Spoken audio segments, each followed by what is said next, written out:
From weeks ago, we had a debate on Chinese foreign direct investments in Peru. Both sides provided equally compelling arguments. If we recall, the major benefit of Chinese FDI in Peru was that Peru became competitive in the international market. The opposing side argued that it brought environmental damages, corruption in the political system, and other negative social impacts. However, both sides agreed on one point, that Chinese FDI brought economic growth to Peru. Today, we'll learn about economic growth from definition with some examples to theoretical models that help us look at the terminology in an unbiased way. First of all, what is economic growth? There are many definitions. Some may define as the growth in GDP or increased production of goods and services. Although these definitions are correct, let's take a moment. Let us think about an economy that is recovering from a recession. For such economy, we are likely to observe increase in GDP. But can we truly call this change as economic growth? Probably not. Therefore, throughout this lecture, we'll be defining economic growth as an upward trajectory of an economy's production capacity, or GDP per capita, over time. I would like to emphasize the consistent upward movement over time. Why is economic growth so important? Why do countries want to undergo economic growth? Well, the simple answer is so that the countries can experience the benefits of being developed countries like the US. This means that when a country undergoes economic growth, we are likely to observe income growth, reduction in poverty, longer life expectancy, strong government financial performances, more paved roads and infrastructures, better healthcare, education, social protections. The list keeps going on.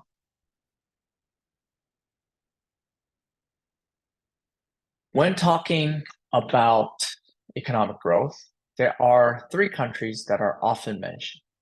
Imagine a nation devastated by war, its infrastructure completely destroyed, and morale at an all-time low.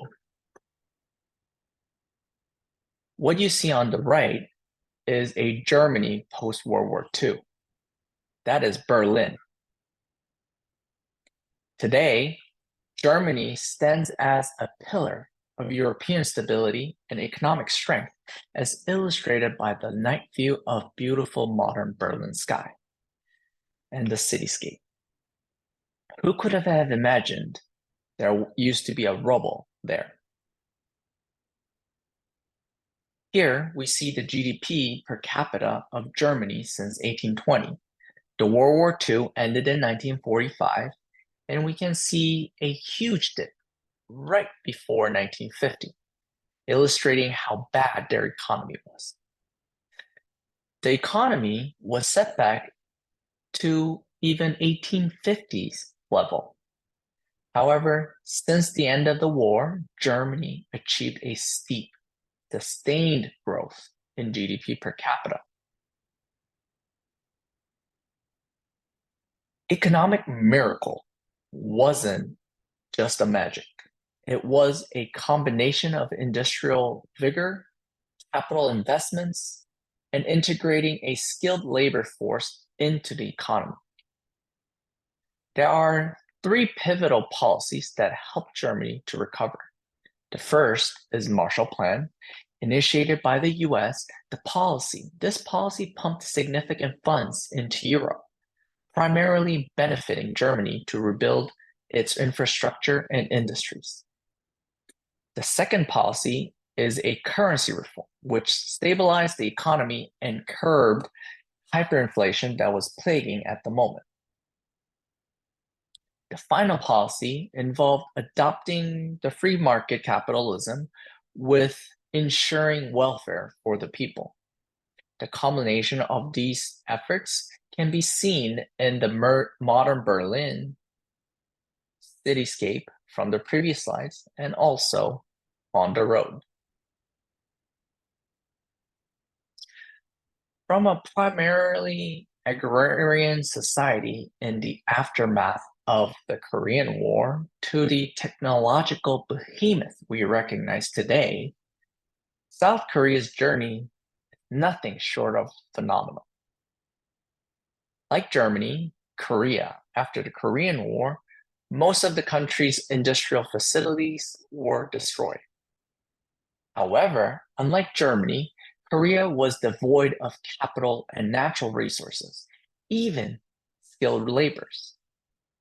While Germans before the World War II had infrastructures, knowledge, and skilled labor, Korea did not, simply because Japanese colonial rule inhibited Koreans from accruing such knowledge and skills. Hence, it was truly the miracle of the Han River, as South Korea has become one of the economic powerhouse, ranking 31st in GDP per capita in 2022. The term miracle isn't just a catchy phrase, as it captures the rapid development and growth of a nation that was once at the poorest. As you can see from the world map, in 1970s, only few numbers of countries had lower GDP per capita than South Korea. However, when you look at 2016 map, it's the completely opposite. There are lots of countries that have lower GDP per capita and very few with higher GDP per capita than Korea. In fact, if you look at the graph, GDP per capita of South Korea was at the equal footing as those of Argentina, Brazil, Colombia, and Mexico in 1960. In fact, it was slightly above Colombia's in 1980. Korea's GDP per capita surpassed the others, and by 2020, the gap grew by more than threefolds.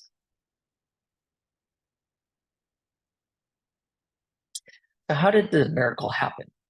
What drove this change? The answer lies in a deliberate focus on capital-intensive industries and an emphasis on education and skills for its workforces. With no capital, the government borrowed from foreign countries in the form of loans. With it, the Korean government proactively guided and protected heavy and chemical industries.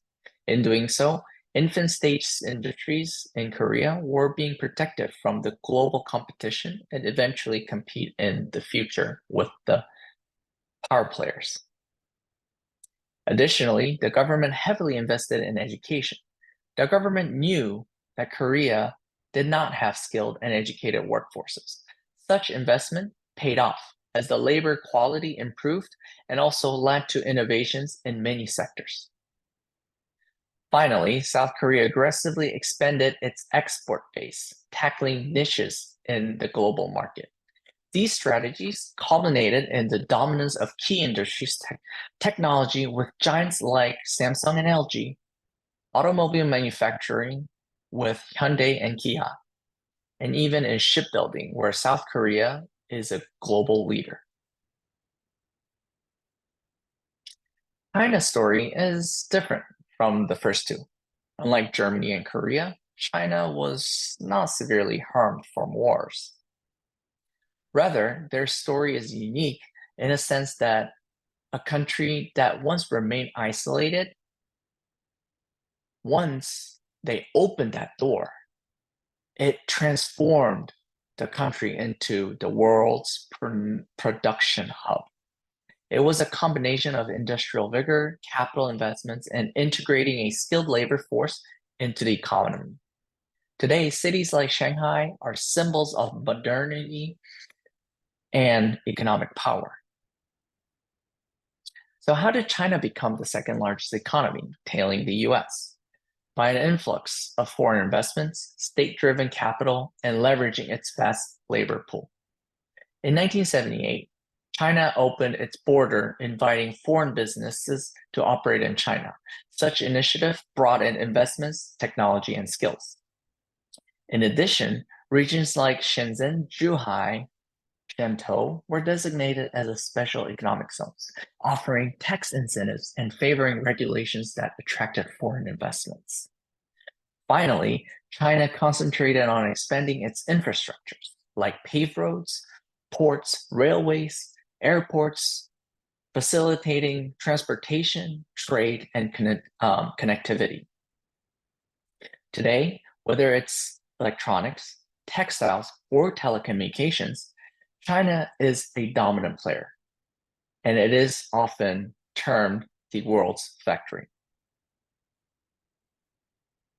You might wonder, what are the common threads when it comes to Germany, South Korea, and China?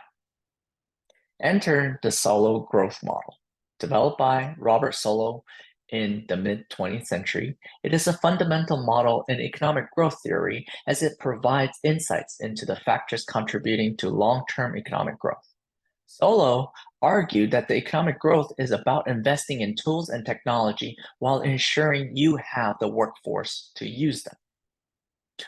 One might ask, why capital, labor, and technology? Let us think about the following. Let us think of an economy with all the machinery in the world, but no one to operate them. Can you expect economic growth from such an economy? Similarly, an economy with a large workforces, but no tools or technology to leverage their skills, can we expect economic growth?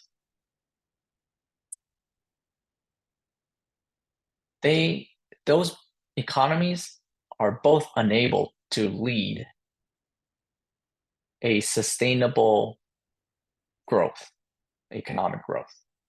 It's the harmonious marriage of capital and labor along with technology that actually propels economic growth. There are 4 takeaways when talking about Solow growth model. First, the sustained economic growth starts from accumulating capitals like machinery and infrastructure, and as well as increasing the skilled labor forces. The rate at which societies save and invest is also significant determinant of the steady state level of capital and output.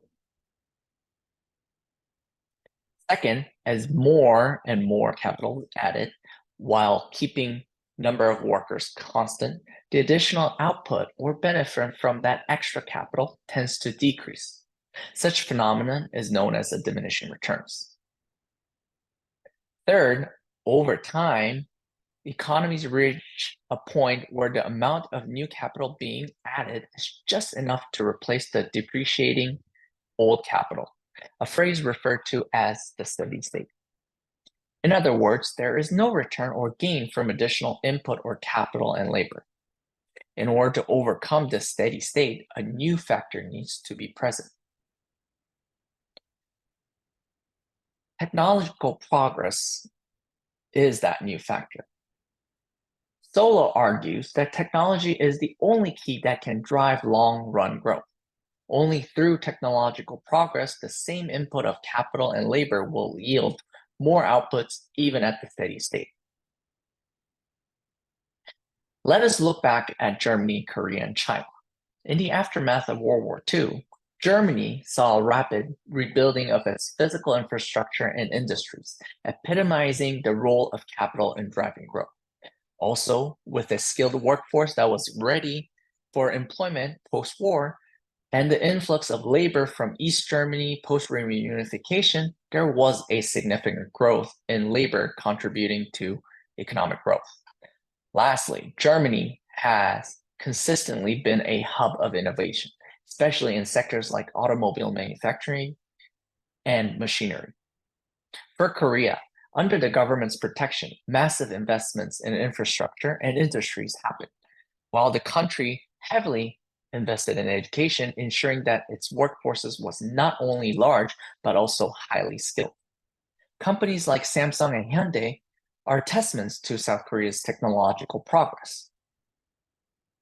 China's industrialization was possible with its own domestic investment and foreign direct investment, thanks to open door policy and special economic zones.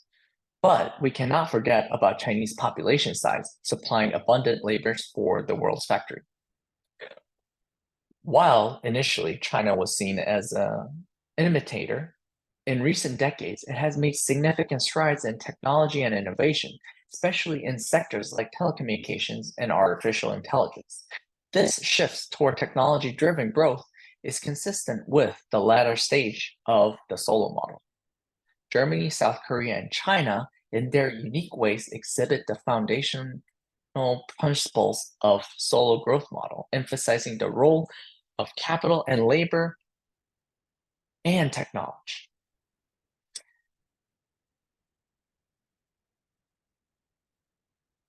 While capital and labor are essential for growth, their effects diminish over time. Like we said, we can only add so many machines or hire so many workers before returns on such investments start to depreciate. Therefore, Solow saw technology as the game changer. Technological progress enables us to produce more with the same amount of resources. It's the catalyst that allows economies to break past the barriers of diminishing returns. Whether it's the steam engine propelling the Industrial Revolution or today's AI shaping the fourth industrial revolution, technology has always redefined what's possible. But technology is not fixated geographically. A breakthrough in one part of the world often finds its echoes across oceans and continents. How does the technology spillover happen? What characteristics of a global economy foster innovations? First, as nations trade, they don't just exchange goods, but also ideas, methodologies, and innovations. This means nations with open trade policies with little to no barriers to trade engender technological progress. Second, scholars, researchers, and professionals traversing the globe contribute significantly to the sharing of technological know-how. Joint research endeavors, often supported by public and private sectors across countries, accelerate the pace of technological advancements. Third, nations that prioritize inclusivity in education, in workforce, and even economic policies tap into a broader pool of potential innovators. Finally, the digital age has annihilated distance, ensuring that a technological leap in one corner of the world can be accessed and adopted globally almost instantaneously. Hence, infrastructure supporting better, faster, stable digital connection is an important investment. Although we have been talking about benefits from economic growth through the context of countries like Germany, South Korea, and China, that actually succeeded, such prosperity wasn't without its cost. As the economies expanded, they exert tremendous pressures on the environment. Factories discharge pollutants, urban areas expand at the expense of natural habitats, and the global carbon footprint rises. As we can see, unchecked economic growth often correlates with increased carbon emissions or other environmental degradations. However, there could also be a social cost. Like Korea, where its birth rate has been rapidly declining, falling way below OECD average. While rapid industrialization in the 20th century brought unprecedented wealth and technological progress, it is not all rosy. Hence, it's imperative to recognize that for growth to be truly beneficial in the long run, it must be sustainable. To someone like me, who studies environmental policies, sustainable development encompasses green energy initiatives, sustainable agricultural practices, and urban development that prioritizes environmental well-being. However, there are alternative definitions of sustainable development. In general, sustainable development means growth in GDP per capita plus progresses on whatever broader social goal that the country is most interested in. For developed and wealthy countries, that social goal is to protect the earth. They are seeking ways to balance the undeniable benefits of economic growth with harms that they have caused. For developing countries, their social goal is to foster an environment where knowledge can grow. It could be addressing economic inequalities such as racial inequities, the preservation of peace, or the survival of democratic governance through anti-corruption. As we stand at the cusp of future economic endeavors, the call to integrate sustainability into our growth strategies become ever more pressing. This means that our growth models, including the foundational ones like the Solow growth model, needs to adapt and change. In conclusion, in the pursuit of prosperity, we must ensure that we bequeath a sustainable and vibrant planet to future generations. Thank you.